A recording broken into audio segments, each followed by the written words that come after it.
Bonjour. Non, non, il n'y a pas de restriction électrique et on n'a pas de coupure de courant à 8 City. Simplement, j'essaie de me mettre un petit peu dans l'ambiance pour vous entraîner dans ce vidéoblog sur le tournage de HeroCorp. HeroCorp de Simon Astier, vous connaissez peut-être, vous avez certainement vu la première saison. En tout cas, je vous la recommande, elle est sortie en DVD. HeroCorp, c'est une série faite, on va dire, dans l'esprit Camelot, mais aussi un petit peu avec les moyens du bord, mais extrêmement efficace et très très bien écrite.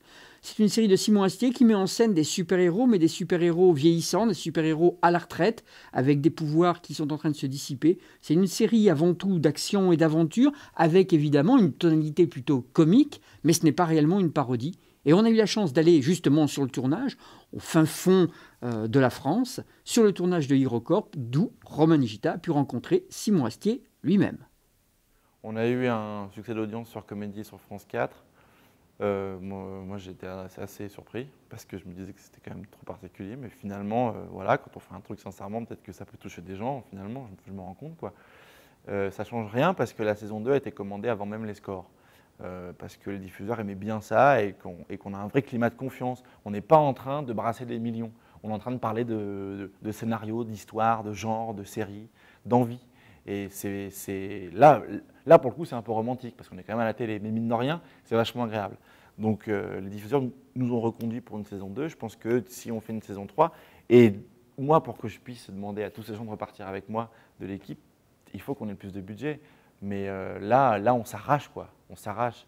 On éclaire encore différemment. On a des nouvelles caméras. On est en Full HD cette année.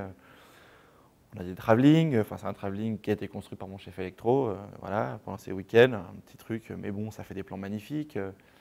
En déco, on se déchire. Voilà, on a le même budget, mais on se déchire pour tout améliorer. T'en vas? Doug, fais pas la gueule. Fais pas la gueule. Je fais pas la gueule, je me casse! Tu vas dans la chambre? Non! Je me casse d'ici!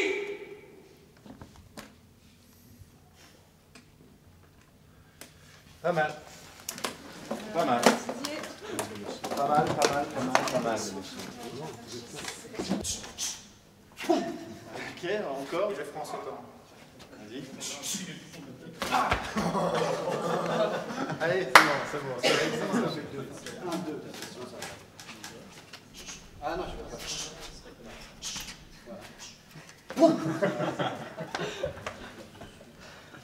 Et Simon, on garde le direct pour Doug ou... Il fait pipi. Je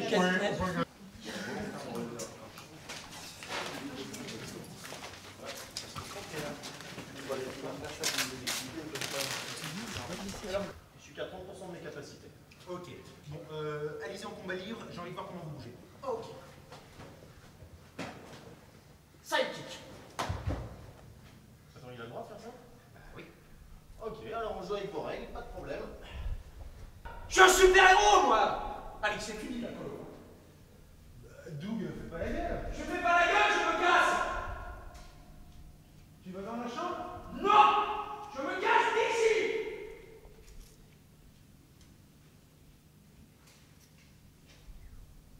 Coupé. C'est coupé, merci! Bien, c'est là.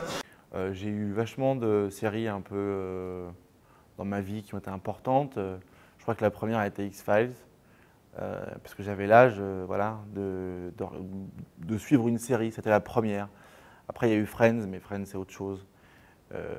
Et puis, on va dire que là, récemment, il y a eu plein de choses, plein de choses que j'adore. The Office, Spaced, enfin plein de trucs vraiment que je suis. Mais on va dire en termes d'ambiance, de narration et tout ça, c'est Lost. On va le répéter tout le temps, mais Lost, c'est pour moi. Enfin, j'adore ressentir ça.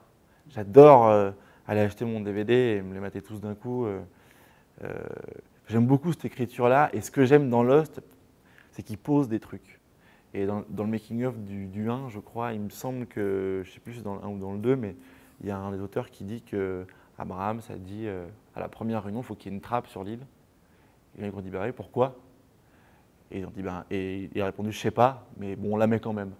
Et quand on voit la suite de la série, c'est vrai que je trouve ça hyper brillant, en fait. Qu'à la première réunion, les mecs ne sachent pas forcément où ils allaient aller, mais ils ont un bon postulat de départ, et après, l'univers, ils le maîtrisent vachement.